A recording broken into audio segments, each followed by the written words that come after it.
الحمدللہ رب العالمین الرحمن الرحیم مالک یوم الدین والصلاة والسلام علی سید الانبیاء محمد وآلہ واصحابہ اجمعین اما بعد اعوذ باللہ السمیع العلیم من الشیطان الرجیم بسم اللہ الرحمن الرحیم نون والقلم وما يسطرون ما أنت بنعمة ربك بمجنون وإن لك لعجرا غير ممنون وإنك لعلى خلق عظيم. معزز علماء کرام، بزرگوں، بھائیوں، نوجوانوں، پردہ نشین ملت اسلامیہ کی آبرو میری ماں اور بہنوں، آج ہم سب اللہ کے اس مقدس گھر میں بیٹھ کر حالات حاضرہ کے تناظر میں اپنی اصلاح، اپنے نقائص کی اصلاح اور معاشرے کے اندر پھیلی ہوئی انارکی، بے راہ روی کو ختم کرنے اور اس سلسلے میں پیش رفت کرنے کی ایک کوشش کی ہے.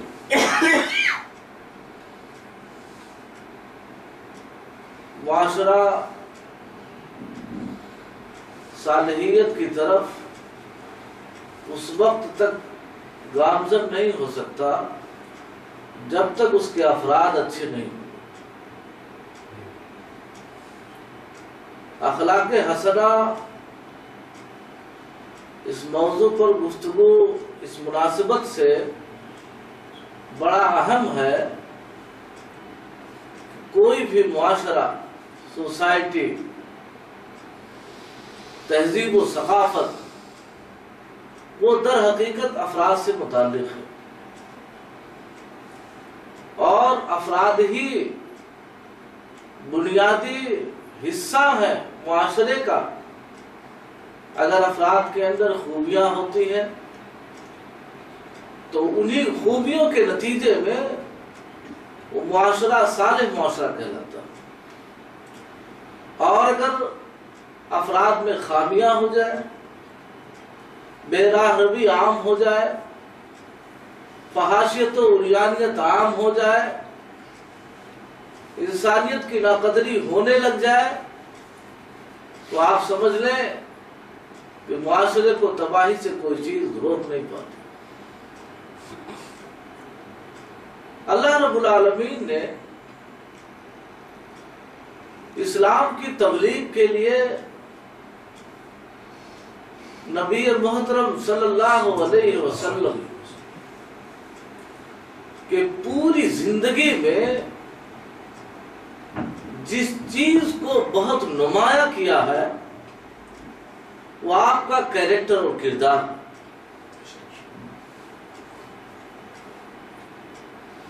قرآن آپ مختلف ادوار میں پڑھیے، اور میں کہتا ہوں کہ رب کریم کی اپنے نبی کی شان میں گستاخی کا اتنا زبردست جواب قوم کے لوگوں نے وَإِنَّكَ لَا وَمَا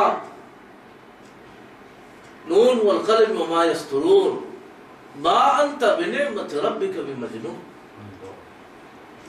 قوم نے یہ کہا، یہ پیغمبر، یہ محمد ہمارے بیچ میں رہ کر آج دین کی بات کرتا، دیوانہ ہو گیا، اس کے دماغ کو خرابی لاحق ہو گئی.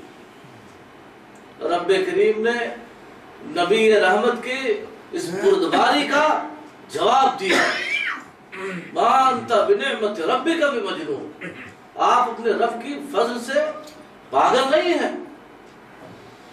وَإِنَّ لَكَ لَعَجْرًا غَيْرَ مَمْنُونَ، اور آپ کو ان کی ایذا پر، حرف گیری پر، طرح طرح کے بیجا کلمات پر آپ کے دل کو ٹھیس لگ رہی ہے، بے انتہا آپ اجر کے مستحق ہو رہے ہیں۔ اے نبی آپ صبر کیجئے، آپ کو اس صبر کا اجر عظیم اللہ عنایت فرما رہا ہے۔ معلوم یہ ہوا کہ آپ صلی اللہ علیہ وسلم کو کائنات کے لیے رب کریم نے ایک دائی بنایا، قیامت تک کے لیے آپ کے اسوے کو عام کیا، آپ کی شخصیت کو ہماگیر کی، بخشی، اور یہی نتیجہ تھا کہ رب کریم نے جگہ جگہ آپ صلی اللہ علیہ وسلم کے حوالے سے خود ڈیفنس کیا۔ لوگوں نے الزام تراشی کی، رب نے ڈیفنس کیا، کہا آپ پاگل نہیں ہیں، یہ بولتے ہیں، یہ اپنی زبان سے آپ کو تکلیف دیتے ہیں، آپ کو تو اجر عظیم مل رہا۔ اِنَّكَ لَعَلَىٰ خُلُقٍ عَظِيمٍ، یہ سطحی باتیں کرتے ہیں، یہ اوچھی باتیں کرتے ہیں۔ اے میرے نبی آپ رنجیدہ نہ ہو، دل برداشتہ نہ ہو، آپ کا مقام یہ ہے کہ آپ تو اخلاق کے بلند مقام پر فائز ہیں۔ قرآن عزیز نے سورہ نجم کے اندر مشرکین مکہ کے انہی اوچھے ہتھ کنڈوں پر رد پیش کرتے ہوئے کہا وَالنَّجْمِ إِذَا هَوَىٰ مَا ضَلَّ صَاحِبُكُمْ وَمَا غَوَىٰ مَا يَنطِقُ عَنِ الْهَوَىٰ إِنْ هُوَ إِلَّا وَحْيٌ يُوحَىٰ۔ کیا بات کرتے ہو؟ اساطیر الاولین کہتے ہو، من گھڑت کہانی کہتے ہو؟ میرا نبی کہیں سے کوئی کلام لا کے تم کو سنا دیتا ہے؟ قسم ہے اس ستارے کی جب وہ جھڑتا، نبی کی شان میں گستاخی کی، آپ کو ایذا پہنچایا، رب کریم نے ڈیفنس کیا، کہا تم میرے نبی پر یہ الزام عائد کرتے ہو، آپ کے کیریکٹر و کردار پر یہ بہتان تک لگاتے ہو۔ غور کرو، وَالنَّجْمِ إِذَا هَوَىٰ، یہ ستارے آسمان میں پہلے نہیں جھڑتے تھے، اب کیوں جھڑنے لگے ہیں؟ اس کی علت تم معلوم کرو۔ کہا قسم ہے اس ستارے کی جب وہ جھڑے، معنی یہ تھا کہ تمہارے ذہنوں میں پنپنے والے وہ اساطیر اولین شیطانی وسواس جو تمہارے دماغوں میں بھرے ہیں، جس کی بنیاد پر تم یہ کہتے ہو کہ یہ نبی کہیں سے سیکھ کے آتے ہیں۔ میرا نبی تو امی ہے، وہ لکھ بھی نہیں سکتا، لکھی ہوئی بات کو پڑھ بھی نہیں سکتا، ہم نے وہ دونوں صلاحیتیں اس کو نہیں دی، مگر اس کے باوجود بھی ہم نے اس کو ایسا کلام دیا ہے جو کائنات میں سب سے ممتاز ہے۔ کہا وَالنَّجْمِ إِذَا هَوَىٰ مَا ضَلَّ صَاحِبُكُمْ وَمَا غَوَىٰ، یہ تمہارے ساتھی ہیں۔ صاحب کا لفظ استعمال کیا، صاحب مانے دوست ہوتا ہے، ساتھی ہوتا ہے، ہم سفر ہوتا ہے۔ قرآن عزیز نے دوسری جگہ سورہ یونس میں کہا لَقَدْ فِيكُمْ عُمَرًا افلا تاخلون، کہا کہ میں ایک عرصے زراعت تک وَلَقَدْ لَبِثْتُ فِيكُمْ عُمَرًا افلا تاخلون، عمر کا ایک لمبا حصہ میں نے تمہارے بیچ گزارا، 40 سال کی ایک لمبی مدت گزری ہے۔ اسلام کو وہاں سے بھی اگر دیکھنا چاہیں گے تو نبی محترم صلی اللہ علیہ وسلم کے کیریکٹر اور کردار میں ایک ذرہ کہیں بھی آپ کوئی بھی حتک آمیز معاملہ نہیں پائے۔ قرآن نے ڈیفنس کیا، کہا تم میرے نبی پر یہ تہمت لگاتے ہو۔ ہم نے تو آسمان سے ستاروں کا جھڑنا بھی اسی لیے کیا ہے کہ شیاطین جو آسمانی دنیا پہ جا کے پہلے باتیں اچک لیتے تھے، ہم نے قرآن کی سیفٹی کے لیے یہ سلسلہ لگا دیا ہے کہ اب یہ جیسے چڑھیں گے آسمان سے ستارے جھڑیں گے، ریزہ ریزہ ہو کے مٹ جائیں گے، کہیں سے کوئی سن گن نہیں لگ سکتی۔ اس لیے وہ اساطیر اولین کا جو کہانی تمہارے دماغوں میں گھوم رہا ہے وہ میرے نبی کی شان میں گستاخی نہ کی جائے۔ مَا ضَلَّ صَاحِبُكُمْ، یہ تمہارے دوست ہیں، یہ ساتھی ہیں۔ ایک آدمی کو اوروں کے بارے میں پتہ رہے نہ رہے، امرؤ القیس جیسا انتہائی گمراہ شاعر، اس نے کہا لا تسل المرء وسال قرینہ فإن القرین بالمقارن مقتدی، ارے کسی آدمی سے مت پوچھ کہ کیسا، جا اس کے ساتھی کو دیکھ لے، اس کے دوست کو دیکھ لے، اس کا دوست جیسا ہوگا آدمی کا حکم یہ لگا دیا جائے گا کہ وہ دوست جیسا ہے اس کا دوست بھی ویسے ہی ہوگا۔ قرآن عزیز نے کہا ماں صاحبکم ما ضل صاحبکم، یہ تمہارے ساتھی ہیں، ساتھ میں اٹھک بیٹھک کرنے والے ہیں، ساری چیزوں کی واقفیت رکھنے والے ہیں، اس لیے یہ گمراہ کیسے ہو گئے؟ تمہیں جو بات کرتے ہو یہ کیسے مان لی جائے کہ تمہارے یہ ساتھ میں رہے ہیں، 40 سال کی لمبی مسافت تمہارے ساتھ گزری ہے، بتاؤ تم بھی بتاؤ کیا تم نے تجربہ کیا ہے اس نبی کی شان میں؟ تم نے کیا کہا؟ جب بھی پوچھا کہا ما جربنا کا الا صدقا، ارے ہم نے تو سچ کے سوا کچھ نہیں دیکھا۔ اللہ نے ہتھوڑا مارا دماغ پر کہ تمہاری عقلوں کو کیا ہو گیا، تمہیں کیا ہو گیا، تمہیں ہوش نہیں آتا؟ تم یہ کہتے ہو کہ 40 سال کی ایک لمبی عمر اس شخص نے اپنی نفس کے لیے، زندگی کے کسی چھوٹے سے معاملے کے لیے ایک لفظ جھوٹ نہ بولا ہو، اسی آدمی کے بارے میں اتنی بڑی بات، نعوذ باللہ، کہ وہ اپنے لیے بھی نہیں، خاندان والوں کے لیے نہیں، گھر کے لیے نہیں، اللہ کے لیے وہ جھوٹ بولتے؟ ایسا ہو نہیں سکتا۔ تمہاری عقلوں کو کیا ہو گیا؟ رب کریم نے الزام کا جواب دیا، نبی کی شان میں گستاخی کرنے والوں کو دندان شکن جواب دیا، منہ توڑ جواب دیا، ما ضل صاحبکم وما غوی، یہ نہ تو راہ راست سے بھٹکے ہیں اور نہ ہی گمراہی کا شکار ہیں۔ کیوں؟ تم شہادت دیتے ہو، 40 سالہ زندگی کا تجربہ بتاتا ہے کہ جس شخص نے جھوٹ اپنے لیے نہیں بولا وہ اللہ کے لیے نہیں بول سکتا۔ ما ينطق عن الهوى، خواہشات نفس تو بولتی ہے، یہ میرے نبی کی شان ہے۔ رب کریم نے آپ کو علم عطا فرمایا، آپ کو بردباری عطا فرمائی، اسی لیے آپ نبی کریم صلی اللہ علیہ وسلم کی تعلیمات زندگی کے جس گوشے میں آپ چلیں، جہاں تک آپ کی نظر جائے، آپ کی شخصیت کو جس جگہ رکھ لیا جائے، تو کہتا ہوں وہاں آپ ہماگیر ہیں، آپ کا کوئی مثیل نہیں موجود۔ حضرت ابو طفیل غنوی رضی اللہ تعالیٰ عنہ بیان فرماتے ہیں کہ احترام ماں کا اگر سبق سیکھنا ہے تو آپ صلی اللہ علیہ وسلم سے سیکھا جائے۔ کہتے ہیں کہ میں نبی کریم صلی اللہ علیہ وسلم کے مجلس میں بیٹھا، جاءت امرأۃ، ایک خاتون آ گئی، تو بسط النبی صلی اللہ علیہ وسلم رداءہ، آپ نے فوراً چادر اتاری زمین پر بچھا، آئی بیٹھ چلی گئی۔ صحابہ کرام نے پوچھا یہ کون تھے؟ کہا گیا حاضی ارزاتنی النبی صلی اللہ علیہ وسلم، کہ وہ خاتون ہے جنہوں نے نبی محترم کو بچپن میں دودھ پلایا، صرف دودھ پینے کا اتنا احترام۔ کائنات کے امام اپنی وہ چادر جس سے آپ اپنا کندھا ڈھکتے تھے زمین پہ بچھاتے ہیں اور اس پر وہ تشریف کرتے ہیں۔ آج ماؤں کا کیا حال؟ ہم اسی نبی کے ماننے والے ہیں، دعویٰ ہمارا اسی نبی کا ہے، اسی نبی رحمت کے ہم ماننے والے ہیں، لیکن کیا اس کا ریفلیکس ہماری زندگیوں میں کچھ آتا ہے؟ ہم نوجوان ہیں، ہمارے والدین بوڑھے ہیں، ان کا کیا معاملہ ہے؟ نبی محترم صلی اللہ علیہ وسلم کے سامنے ایک صحابی آتے ہیں، کہتے ہیں یا رسول اللہ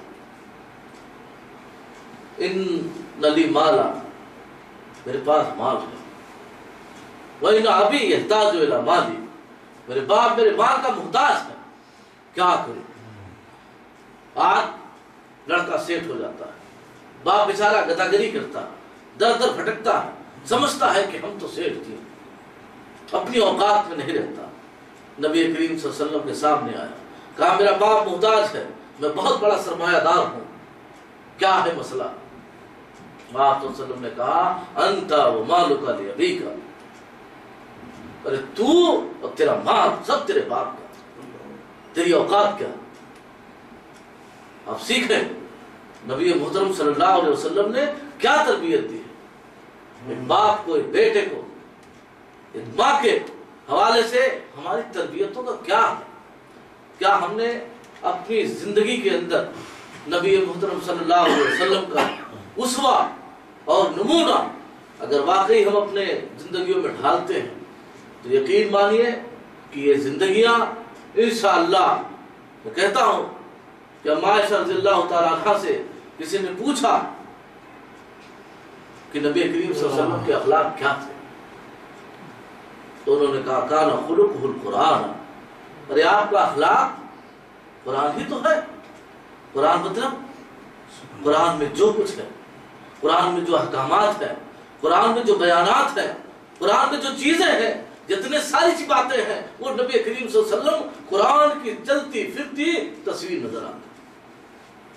آج ایک انسان گفتار کا غازی ہے، بولتا ہے مگر اس کا کردار نہیں بولتا. کردار بولنا چاہیے. اگر آپ کی زبان بول رہی ہے تو ساتھ ساتھ کردار بولنا چاہیے. وہ قرون اولا کے مرد حضرات تھے، صحابہ کرام تھے، صحابیات تھیں. وہ قرون اولا کے مسلم خواتین تھی جو چلتی پھرتی اسلام کی سچی تعبیریں تھی. نبی کریم صلی اللہ علیہ وسلم نے ایک ماں کے حوالے سے یہ تاثر دیا، ایک بیٹی کو بھی لاڈ پیار دیا. حضرت فاطمہ رضی اللہ تعالیٰ عنہ آتی ہیں، آپ اپنے پاس بٹھا لیتے ہیں، پیشانی پہ بوسہ دیتے ہیں. لیکن محبت کا یہ عالم. ایک صحابی کہتے ہیں چھوٹے بچوں سے آپ کو بہت پیار رہتا تھا، آپ بچوں کو بوسہ دیتے تھے. کہا اللہ کے رسول صلی اللہ علیہ وسلم میرے پاس اتنے بچے ہیں، میں نے آج تک کبھی کسی کو بوسہ نہیں دیا. تو آپ صلی اللہ علیہ وسلم نے کہا کہ اللہ نے تمہارے دل سے اگر رحمت نکال لی تو میرا اس کو کوئی قصور نہیں. نبی رحمت علیہ الصلوۃ والسلام کی زندگی کے اگر بے شمار آپ درخشاں پہلو کھولیں گے تو آپ کو لگے گا کہ انسان کی زندگی میں کتنا رد و بدل ہو گیا. یہی حضرت فاطمہ رضی اللہ تعالیٰ عنہ مال غنیمت کے موقع پر آتی ہیں، چاہتی ہیں کہ کچھ کہہ دوں، بڑی مشقتوں کا معاملہ ہے، چکیاں چلاتے چلاتے ہاتھ میں گھنٹے ہیں، مشکیزیں ڈھوتے ڈھوتے ہاتھ پھٹ گئے ہیں، پیر پھٹے ہوئے ہیں، بڑی خستہ حالی کا ماحول ہے. ایسے پس منظر میں ایک دل سے ایک تمنا تھی کہ کوئی خادمہ آ جاتی، میرا ذرا کام بٹا لیتی، کام کچھ اور ہو جاتا. لیکن آتی ہے، نبی رحمت علیہ الصلوۃ والسلام کا معاملہ تھا، بیٹی کو آپ دیکھتے دل بھر آتا، پوچھتے بیٹی کس کام سے آئی، کام کیا. معمول کے مطابق پوچھا، آئی تھی کہنے کے لیے لیکن ماحول سازگار نہیں دیکھا، ہمت نہیں ہوئی زبان سے کہہ جائیں. یہ آداب فرزندی حضرت اللہ کے رسول صلی اللہ علیہ وسلم نے اپنی بیٹی کو جو تربیت دیا وہ خاموش رہ گئی، نہیں بول سکے. حضرت علی رضی اللہ تعالیٰ عنہ نے بعد میں بولا کہ اللہ کے رسول صلی اللہ علیہ وسلم وہ اسی لیے آئی تھی کہ آپ اس میں سے کچھ دے دیتے، ایک آدھ غلام یا لوٹی دے دیتے. بڑی دقتیں ہیں. آپ صلی اللہ علیہ وسلم نے کہا دیکھو محبت اپنی جگہ، رواداری اور عدل و انصاف اپنی جگہ. کہا بھیا اہل صفہ بیٹھے، ان کا کوئی انتظام نہیں ہو سکا. آئینہ آپ دیکھیے، تصویر کا یہ آئینہ. آج حالات کیا ہے؟ باپ کسی منصب پہ پہنچ جائے، کوئی جاگیر اس کو مل جائے، کوئی عہدہ مل جائے، نمازنے کی بات آ جائے تو مثل مشہور ہے کہ گھر گھرانہ بانٹ کے کھا جاتا ہے. نبی رحمت علیہ الصلوۃ والسلام کی زندگی میں ایسا آپ کہیں بھی نہیں دیکھے. آپ نے ایک بیٹی کے تعلق سے ایک باپ کو نصیحت فرمائی. کہا جو شخص اپنے دو بیٹیوں کی تربیت کر لے، اچھے سے ان کی تربیت کر دے، شادی بیاہ کر دے، وہ اور میں جنت میں ایسے رہوں. یہ نبی محترم صلی اللہ علیہ وسلم کے درخشاں پہلو. آپ نے ہمیشہ دونوں پہلو لیا ہے. اگر ایک طرف محبت کا اظہار کیا ہے تو دوسری طرف اگر محبت کے نتیجے میں کہیں کوئی رانگ راستہ جا رہا ہے تو اس سے بھی آپ نے اپنے آپ کو بچایا اور کوشش کی. اور عائشہ رضی اللہ تعالیٰ عنہ ازواج مطہرات میں سب سے زیادہ چہیتی پسندیدہ ہے. آپ صلی اللہ علیہ وسلم نے ازواج مطہرات کے ساتھ، بیویوں کے ساتھ کہتی ہیں میں گھر کا کام کرتی تھی، کبھی کبھی آپ آتے تھے گھر کا کچھ کام بھی کرا لیتے، میں آٹا گوندتی تھی، صحیحین میں روایت موجود، بکری کا بچہ آتا آٹا کھا کے نکل جاتا، میں سو جاتی تھی، لیکن آپ صلی اللہ علیہ وسلم نے اپنی زندگی میں کوئی چھڑکا نہیں۔ یہ آپ کو تربیت ہے، معاشرت ہے۔ اب عائشہ رضی اللہ تعالیٰ عنہ کہتی ہیں کہ آپ صلی اللہ علیہ وسلم ایک مرتبہ ہم لوگ غزوے سے آ رہے تھے، کیا ہوا، قافلہ آگے نکل گیا، ہم لوگ پیچھے تھے، بس تھوڑی سی مزاح سوجھی، میں نے کہا چلیے مقابلہ ہو جائے، کہتی ہے میں نے مقابلے کی پیشکش کی اور میں ایک دوڑ لگائی، آپ صلی اللہ علیہ وسلم بھی دوڑے، ہم دونوں دوڑے، میں جیت گئی، آپ صلی اللہ علیہ وسلم ہار گئے۔ یہ مزاح ہے، یہ ملائمت ہے، بیوی کے ساتھ ایک شوہر کا قہر انداز معاملہ نہیں ہونا چاہیے۔ نبی کریم صلی اللہ علیہ وسلم نے یہاں بھی تربیت کی، لیکن کہتی ہے دوسری موقع پر پھر میں نے مقابلہ کیا کہ چلیے اب پھر ہو جائے، کہتی ہے لیکن میں بعد میں کچھ دنوں بعد 2 سال 1 سال گزر گیا تو میں ذرا موٹی ہو گئی، فلما حملت اللحمہ، جب مجھ پر ذرا سا گوشت آ گیا میں ذرا موٹی ہو گئی، تو پھر جب مقابلہ ہوا فسبقنی، تو آپ صلی اللہ علیہ وسلم نے مجھے پچھاڑ دیا، اور آپ نے فرمایا ھذہ بتلک السبقہ، ارے یہ اگلی والی کا بدلہ ہے، چلو برابر سرابر ہو گئی بات۔ لیکن یہی امہات المومنات کا جب مرحلہ دوسرے رخ پہ آتا، نان و نفقے کے مطالبے پہ آتا، آپ صلی اللہ علیہ وسلم کو بڑی رنجیدگی ہوتی ہے۔ آپ صلی اللہ علیہ وسلم نے دنیا کو کبھی خاطر میں نہیں لائے۔ وہی ام عائشہ رضی اللہ تعالیٰ عنہ کہتی ہیں کہ ایک مرتبہ آپ کے پاس چند اوقیے چاندی آ گئے تھے، آپ نے سب تقسیم کر دی تھی، اس میں سے کچھ باقی رہ گیا جسے آپ بانٹ نہیں سکے تھے۔ رات کے وقت میں آپ لیٹتے ہیں، نیند نہیں آتی ہے، اٹھ کے نماز پڑھتے ہیں، پھر لیٹنا چاہتے ہیں، نیند نہیں آتی، پھر اٹھ کے نماز پڑھتے ہیں۔ اب عائشہ کہتی ہے کہ اللہ کے رسول آپ کو ہوا کیا، دقت کیا، زیادہ نہیں ہے، بس ذرا سا 1-2 درہم رہ گئے ہیں، بے چینی کا عالم ہے۔ کہا کہ مجھے ڈر ہے کہ کہیں میری موت نہ آ جائے اور یہ میرے پاس رہ جائے۔ انبیاء جو درہم و دینار نہیں چھوڑتے، ورثوا العلم انما العلماء ورثۃ الانبیاء، جی ہاں میراث کبھی نہیں چھوڑا، نہ اس کی فکر کی، رہ گیا تو بے چینی میں رات گزر گئی۔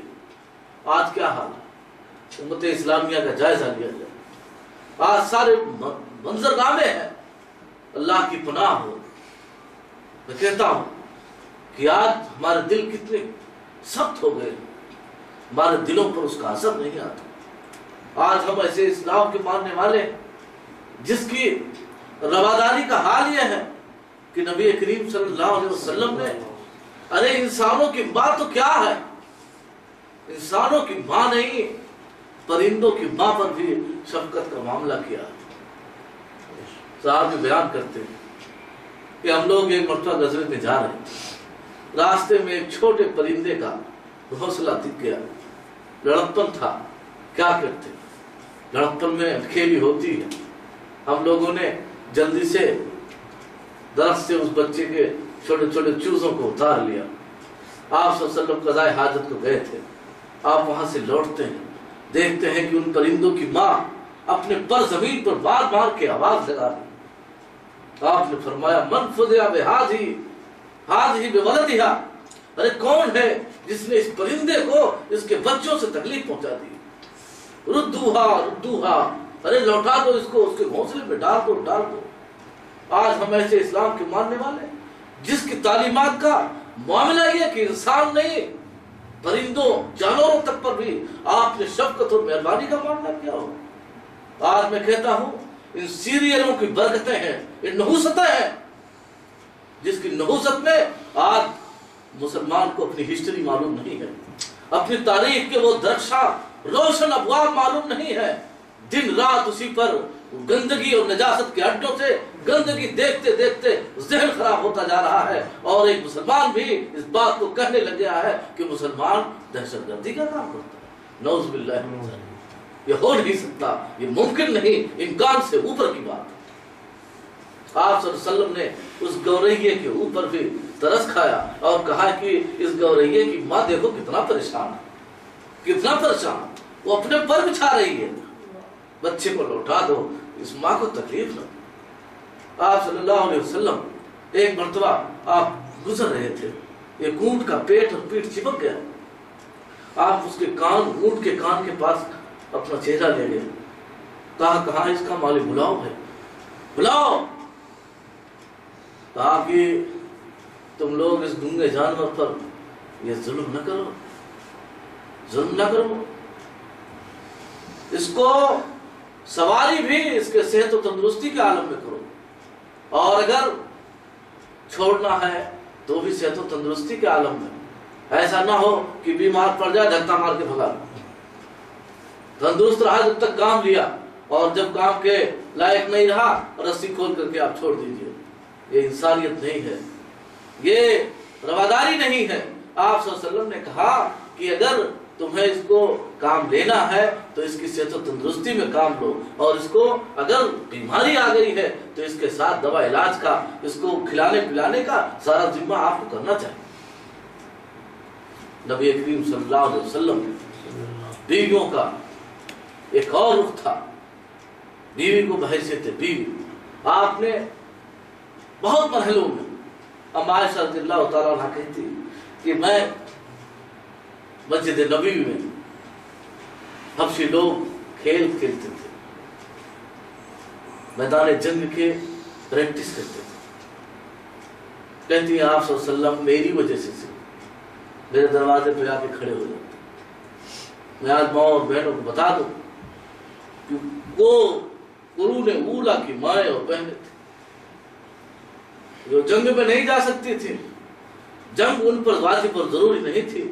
یہی ام عائشہ رضی اللہ تعالیٰ عنہ ہے، بار بار پوچھتی ہیں اللہ کے رسول صلی اللہ علیہ وسلم علی النساء جہاد، کیا عورتوں کے لیے بھی جہاد ہے؟ جذبہ تھا، شوق تھا۔ آپ صلی اللہ علیہ وسلم نے کہا ہاں نعم۔ یہ ذرا گتھی سمجھنے والی نہیں تھی۔ ایک طرف تو آپ کہتے ہیں جنگ میں عورتوں کو مارا نہ جائے، ان کو کچھ چھیڑا نہ جائے، ان کی آبرو کی حفاظت کی جائے، دوسری طرف پوچھ رہی ہیں کہ عورتوں کو بھی جہاد ہے؟ کہا کہ ہاں ہے، لا قتال فیہ، لیکن اس میں جنگ نہیں ہے، تیغ زنی اور تلوار زنی نہیں ہے، اس میں تیر و تفنگ نہیں ہے۔ کیا ہے؟ الحج والعمرہ۔ کہا عورتوں پر حج و عمرہ بھی ایک جہاد ہے، جی محنت کا کام، مشقت کا کام، جو امت کی ماؤں کو تربیت دی گئی۔ اللہ کے رسول صلی اللہ علیہ وسلم نے، ام عائشہ رضی اللہ تعالیٰ عنہ بیان کرتی ہیں کہ آپ صلی اللہ علیہ وسلم مسجد نبوی کے میرے گھر کے دروازے کے اوپر آ کے کھڑے ہو گئے، اور میں آپ کے پیچھے کھڑی ہو گئی۔ آپ نے مجھ کو اپنی چادر سے، میں کہاں سے؟ آپ کے کان کے اور کندھے کے بیچ سے۔ میں اسی لیے کہتا ہوں ماں بہنیں ذرا غور سے سنیں، جو آج اباحیت پسندی کی بات کہی جاتی ہے اور ماں اور بہنوں کے حوالے سے الا ما ظہر منہا کی غلط تفسیریں کر کے، جو علماء اس کے معنی اور مفاہیم کو، اس کی فصاحت و بلاغت کو، قرآن کے سیاق کو، اس کے صحیح مفہوم کو نہیں سمجھتے، اس کی غلط ترجمانی کر کے امت کی ماں اور بہنوں کو چہرہ اور ہتھیلیاں کھلوا کر کے سر عام بازاروں میں ٹہلاتے ہیں۔ میں کہتا ہوں اس روایت سے وہاں سے مسئلہ مستفید کیجیے۔ کہتی ہیں میں حبشیوں کا کھیل دیکھنے کے لیے کہاں کھڑی تھی؟ آپ صلی اللہ علیہ وسلم کے پیچھے، آپ دروازے پر کھڑے ہیں، دروازے کے پیچھے میں آپ کے پیچھے کھڑی، اور کہاں سے؟ آپ کے کندھے اور کان کے بیچ سے، وہ بھی چادر سے اوپر سے ڈھکا ہوا معاملہ۔ کیا دیکھ رہی تھی؟ الا لعبہم، میں ان کے کرتب دیکھ رہی تھی۔ اس سے کہیں غلط فہمی کا شکار نہ ہو جائے بھائی۔ آج لوگ کہتے ہیں کہ وہاں بھی کرتب ہو رہا تھا، چلیں گے سرکس ہم بھی دیکھیں گے۔ ہم بھی بیوی کو ذرا خوش کرنے کے لیے سنیما ہال لے جائیں گے. نہیں میرے بھائی، سمجھنا ہے. ماں عائشہ کہتی ہیں کہ میں نے حبشیوں کو نہیں دیکھا تاکہ لِأَنظُرَ إِلَىٰ لَعْبِهِمْ، تاکہ میں ان کا کھیل دیکھوں، ان کے تیر و تفنگ کے کرتب دیکھوں، ان کے طریقوں کو دیکھوں. یہاں سے مفسرین لکھتے ہیں، محدثین نے مسئلہ مستنبط کیا ہے کہ نماز ایک عبادت ہے، جہاد ایک عبادت ہے. جہاد میں تلوار چلانا عبادت ہے، تیر چلانا عبادت ہے، لاٹھی چلانا عبادت ہے. اور کہا جس طریقے سے نماز عبادت ہے اور عبادت کی ادائیگی میں عورت کی نگاہ مرد پر پڑ سکتی ہے، ایسے ہی اگر وہ اس کے کرتب دیکھ رہی ہے تو یقینی طور پر وہ گناہ نہیں ہے. اس لیے مسئلہ ہے. اب اس سے آپ ہر چیز میں سرکسوں میں لے جائیں گے، ہر آدمی سمجھتا ہے کہ مرد کی کیا کیفیت ہوتی ہے اور سرکسوں میں عورتوں کی کیا کیفیتیں ہوتی ہیں. نیم کپڑے فل برہنہ کیا ہوتا ہے؟ سرکس دکھایا جاتا ہے کہ عریانیت کی تشہیر ہوتی ہے. میرے بھائیو، یہ مسئلہ ہے. شریعت کے بہت ہی مستحکم اصول ہیں جن اصولوں کو نظر انداز کر دیا گیا، جس کے نتیجے میں آج پورا معاشرہ تباہی کے دہانے پہ جا رہا ہے. نبی کریم صلی اللہ علیہ وسلم کی اس چہیتی بیوی نے کیا کہا کہ آپ میری وجہ سے اتنا دیر کھڑے رہے کہ میں ہی لوٹ گئی. انا التی انصرف، میں ہی اتا کے لوٹ گئی. پھر کہتی ہیں فقدروا قدر الجاریۃ حریصۃ السن علی اللہ. ارے تم اندازہ لگاؤ کہ ایک نوخیز، ایک دم نو عمر، 9 سال عمر، کتنی عمر؟ 10 سال، ایک دم نو عمر. کہا کہ تم ذرا اندازہ لگاؤ کہ ایک نو عمر کھیل دیکھنے کی شوقین، جو بہت زیادہ کھیل دیکھنے کا شوق رکھتی ہو، وہ کتنا دیر تک دیکھی ہوگی. لیکن آپ صلی اللہ علیہ وسلم نے صرف میری اس رواداری میں، میری تباہ خوش دلی کے لیے آپ اتنی دیر کھڑے رہے، یہاں تک کہ میں ہی اتا کے لوٹ گئی. اس سے معلوم یہ ہوا کہ معاشرے کو تشکیل دینے کے لیے میاں بیوی کا ایک رد عمل ہونا چاہیے. بیوی کے ساتھ شوہر کا اچھا تعلق ہونا چاہیے. نبی کریم صلی اللہ علیہ وسلم اما عائشہ رضی اللہ تعالیٰ عنہ راوی حدیث بیان فرماتی ہیں کہ ہم لوگ ایک جگہ گئے، میں بھی آپ صلی اللہ علیہ وسلم کے ساتھ تھی. ایک اونٹ آیا، سجدہ کر گیا. صحابہ کرام کہنے لگے اللہ کے رسول صلی اللہ علیہ وسلم، آپ کو اونٹ سجدہ کرتے، درخت و شجر و حجر کرتے، تو ہم کیوں نہ کریں؟ کیوں نہ کریں؟ اونٹ آیا، اس نے سجدہ کیا آپ صلی اللہ علیہ وسلم. کہا اللہ کے رسول صلی اللہ علیہ وسلم اجازت دے تو ہم بھی کریں. آپ صلی اللہ علیہ وسلم نے کہا نہیں، یہ عقیدے کی بات ہے، عقیدے میں سمجھوتا نہیں چلتا. آپ نے وہاں روکا، اعبدوا ربکم واکرموا اخاکم. ارے تم عبادت صرف رب کی کر سکتے ہو، سر جھکانا عبادت ہے، یہ صرف رب العالمین کے لیے جائز ہے، کسی انسان کے لیے روا نہیں ہے. ہاں میں تمہارا بھائی ہوں تو میری عزت کرو، میری تکریم کرو. آج احترام کا کیا معاملہ؟ ہر شخص جس کو دیکھو جہاں دست و گریباں ہے، علماء کی ناقدری ہے. ہر شخص آواز پر آواز لگائے جا رہا ہے، اپنی برتری کے نعرے ہیں، خود کے تحقیق کے زام باطل ہے. انسان ذرا بھی، آپ قرآن پڑھیں گے لا ترفعوا اصواتکم فوق صوت النبی، مفسرین کے اس آیت کریمہ کے حوالے سے آپ تفسیریں پڑھیے. کہا کہ جو لوگ نبی کی آواز پر آواز اونچی کرتے ہیں ان کے اعمال اکارت و برباد چلے گئے. اللہ رب العالمین نے علماء کو انبیاء کا وارث قرار دیا. آپ دین کو سمجھیں، دین کو دین کے طریقے سے سمجھیں. سمجھنے کا طریقہ ہونا چاہیے، آپ سمجھانے والے طریقے سے نہیں سمجھ سکتے. حضرت عائشہ رضی اللہ تعالیٰ عنہ نے اس واقعے کو بیان کیا. صحابہ کرام نے کہا ہم بھی کرنا چاہتے ہیں. آپ صلی اللہ علیہ وسلم نے کہا نہیں، لو كنت آمر أحدا أن يسجد لأحد لأمرت المرأة أن تسجد لزوجها. جی مائیں اور بہنیں بھی غور کریں کہ جہاں ان کے ساتھ شوہروں کے اچھے برتاؤ ہونے چاہیے، تو آج معاملہ یہ ہے کہ ہر شخص اپنے حق کا طالب ہے. مگر ہمارے اوپر دوسرے کا کیا ہے اس سے فراموش ہے۔ معاشرہ کبھی بھی فرق سے بنتا ہے، جماعت افراد سے بنتی ہے۔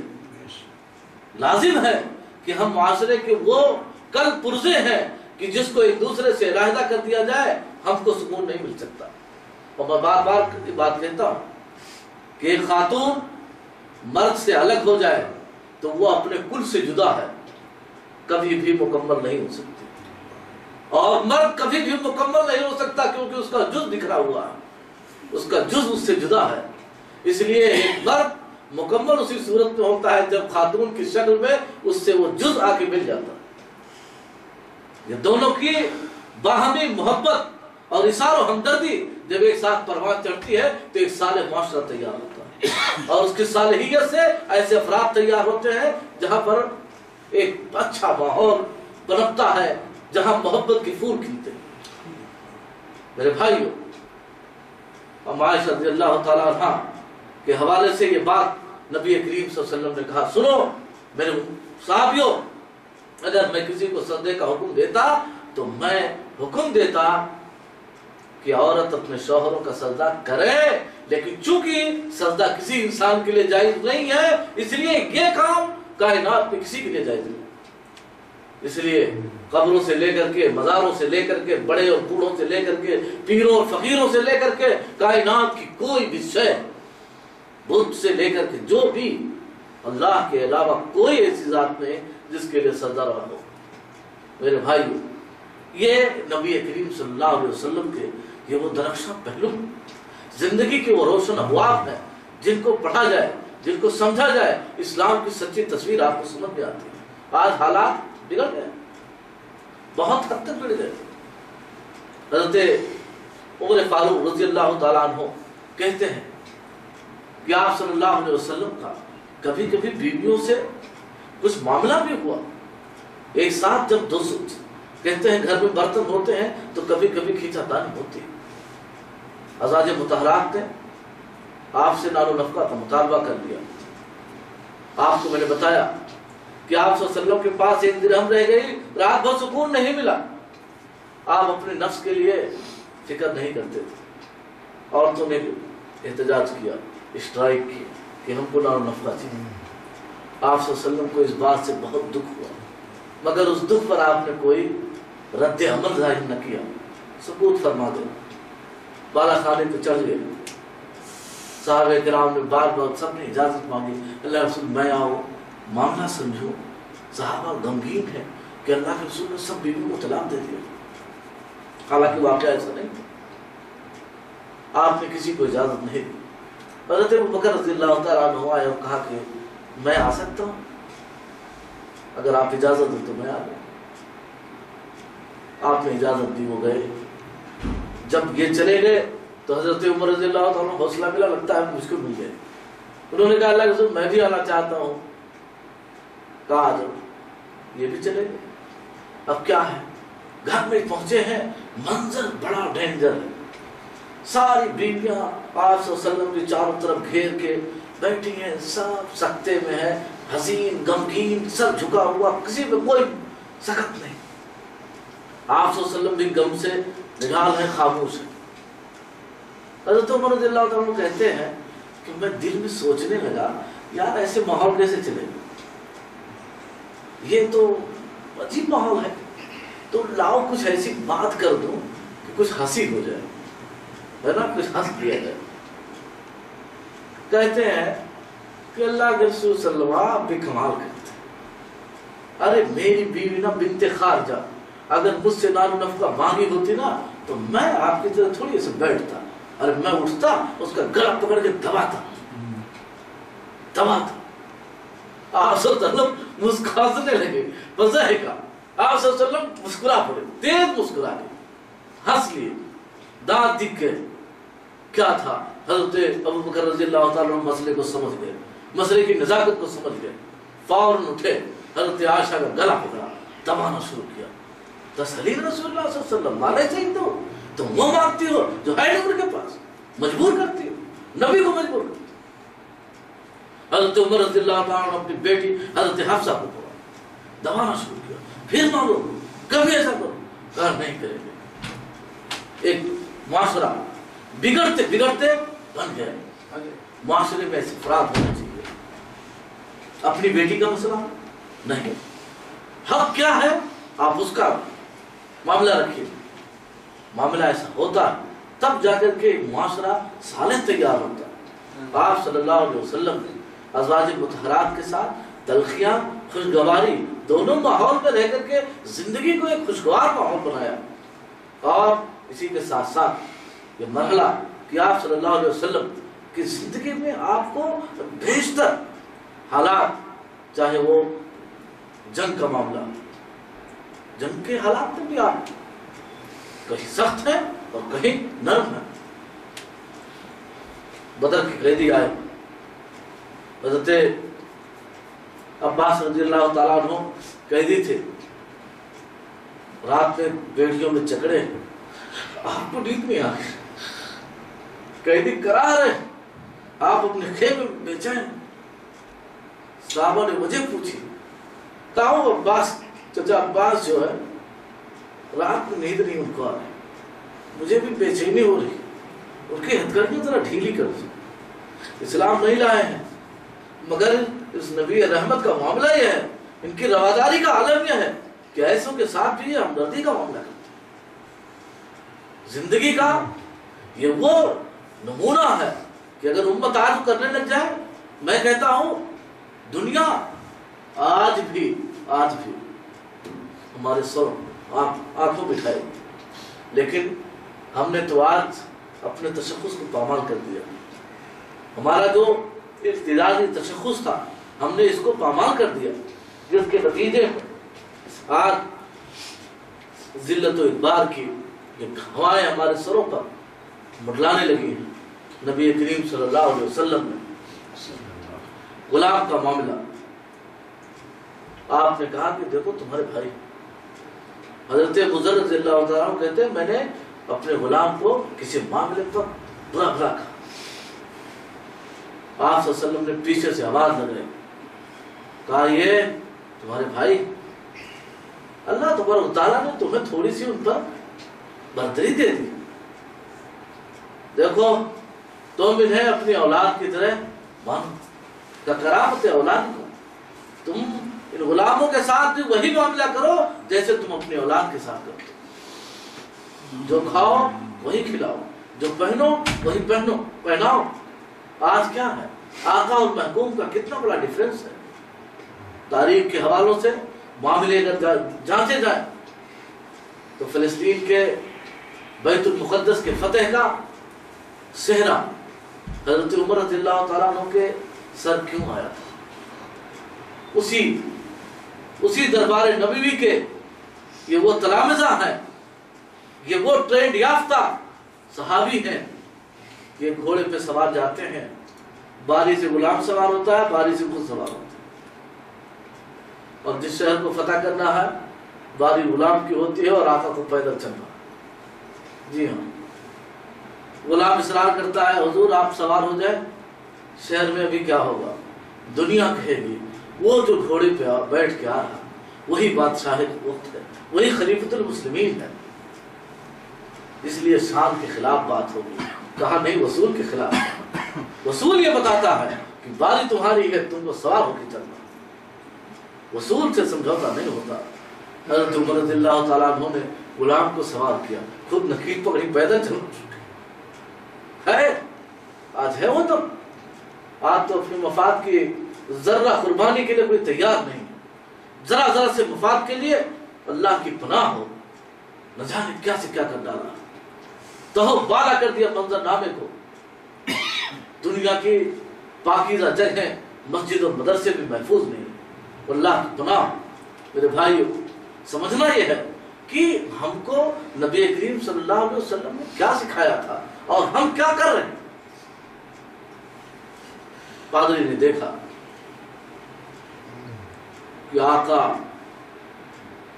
خلیفۃ المسلمین اوپر بیٹھ کر آ رہا ہے، غلام چلا رہا، نہیں میں نہیں، ارے یہ جو نکیر پکڑا، وہ دوڑا بھاگا اندر سے آیا، کہا میں نے اپنی کتابوں میں یہی پڑھا تھا کہ جو آئے گا وہ پیدل اونٹ کی نکیل تھامے ہوئی آئے گا، چابی نکالی دے دی ہاتھ۔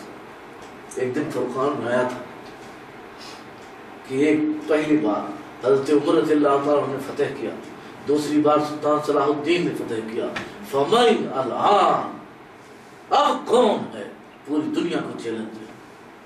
اس کے بعد کیا ماؤں نے بچے نہیں جنے؟ کیا ہو گئے سب؟ کہاں گئے وہ سب؟ کتنی لاشیں چلی گئی، کتنے وجود آئے اور مٹ کے ختم ہو گئے، کہاں گئے؟ فمن الان، آج ہے کون مرد مجاہد جو جا کر کے فلسطین کے اس پاکیزہ بیت المقدس کو، مسلمانوں کے اس شد رحال کی اس آخری منزل کو کون ہے جو آزاد کرائے؟ ہونا چاہیے، لیکن زبان سے نہیں ہوتا، کردار ضروری ہے۔ حضرت عمر نے کوئی تلوار نہیں چلائی، کوئی لفڑا نہیں کیا، کوئی جھگڑا نہیں کیا، کردار کا ایسا نمونہ پیش کیا، آٹومیٹک فتح ہو گئی۔ میرے بھائیوں، آج ضرورت ہے، ایک آدمی پر ذرا سا مختار ہو جاتا ہے، ذرا سی تھوڑا سا اس کے اوپر اس کا کچھ حق بن جاتا ہے، تو ایسا لگتا ہے کہ غلام زادے، اس کی اوقات نہیں ہوتی ہے۔ حضرت عبداللہ ابن مسعود رضی اللہ تعالیٰ عنہ کہتے ہیں کہ ایک روز میں غلام کو مارے جا رہا تھا، پیچھے سے آواز آئی، یا ابا مسعود للہ یقدر علیک، اللہ تبارک و تعالیٰ تم پر اس غلام سے قادر ہونے سے زیادہ قادر ہے۔ کہا ابو مسعود کیا سوچتے ہو، یہ غلام تمہارے قبضے میں ہے اور تم رب کے قبضے میں ہو، ذرا ڈرو، کہیں ایسا نہ ہو کہ اللہ تبارک و تعالیٰ تمہاری گرفت کر لے، اور گرفت کر لے تو تمہارا حال کیا ہوگا؟ کہتے ہیں میں نے مڑ کے دیکھا تو نبی کریم صلی اللہ علیہ وسلم کیا تھا، میں نے فوراً کہا اے اللہ کے رسول صلی اللہ علیہ وسلم حر لوجہ اللہ، ارے جاؤ اس کو، میں نے اللہ کے رسول صلی اللہ علیہ وسلم، میں نے اللہ کے خوشنودی کے لیے، رضا کے لیے میں نے آزاد کر دیا۔ آپ صلی اللہ علیہ وسلم نے کہا لو لم تفعل لفاتک النار اور لو مست النار، ارے مسعود اگر تم نے یہ کام نہ کیا ہوتا تو تم کو جہنم کی آگ پکڑ لیتی۔ آج کیا ہے، رواداریوں کا کیا معاملہ ہے، میں اور کیا بات کروں، قسم خدا کی ولما محفوظ نہیں، ایک عام آدمی ایک عام بات کرتا ہے، گفتگو کے ایسے انداز کہ اللہ کی پناہ، ڈرنا چاہیے کہیں ایسا نہ ہو کہ ہمارے اعمال خراب ہو رہے ہیں، ہمارے سارے معاملے اکارت اور بیکار چلے جائیں۔ میرے بھائیوں، امت کی ماں اور بہنوں، سارے لوگوں کو اپنے کردار کو بالکل صاف ستھرا رکھنا ہے۔ نبی کریم صلی اللہ علیہ وسلم معاشرت کے اندر چلتے ہیں، ایک مسلمان کے تئیں اتنا ہمدرد اور غمخوار بتایا، الدین والنصیحہ والنصح لکل مسلم، دین سراپا خیر خواہی ہے اور تمام مسلمانوں کے تئیں خیر خواہ ہونا چاہیے۔ انسان وہی پسند کرے جو اپنے لیے پسند کرتا ہے، دوسرے کے لیے پسند کرے، کیا ایسا ہے؟ المومن للمومن کالمرآۃ، مومن کے لیے آئینے مانند ہے۔ آج بات کیا ہوتی ہے، کسی کو کوئی چیز دکھتی ہے، از راہ خیر خواہی بات کہہ دی جاتی ہے، صاحب ذرا سا اصلاح فرمانے، آدمی چڑ جاتا ہے، آپ نے مجھ کو کہہ دیا۔ جی ہاں، میں بار بار یہ بات کہتا ہوں کہ تقویٰ کا کوئی معیار نہیں ہے، ہمارے آپ کے پاس کوئی ایسا لیبل نہیں ہے کہ لگا لیا جائے ہائی لیبل تو تقویٰ بڑھ جائے۔ وہ ہر انسان کے اللہ سے ڈرنے کا جس قدر زیادہ رابطہ ہوگا وہی تقویٰ کا معیار۔ اس لیے کسی انسان کو اپنے کسی بھی ایسے عمل پر ذرہ برابر کہیں بھی کچھ تیزی دکھانے کی ضرورت نہیں ہے۔ میرے بھائیو، یہ آپ صلی اللہ علیہ وسلم کے اخلاق کے بہتر نمونے تھے۔ نبی کریم صلی اللہ علیہ وسلم ایک آدمی مسجد میں آیا پیشاب کرنے، کیا کیا؟ صحابہ نے ڈانٹا، لڑ، چھڑکا، زجر، سخت سخت کا۔ آپ نے کہا لا تظلموہ، ارے کچھ نہ بولو، جانے دو، بدو ہے، دیہاتی ہے، گوار ہے، آیا ہے، نہیں جانتا ہے مسجد کے آداب کیا، ابھی تم لوگ اس کو کرو گے، اگر یہ پیشاب روک لے تو ہو سکتا ہے کوئی بیماری ہو گئی، اور اگر بنا روکے دوڑنا شروع کر دے تو مسجد پوری کی پوری خراب ہو۔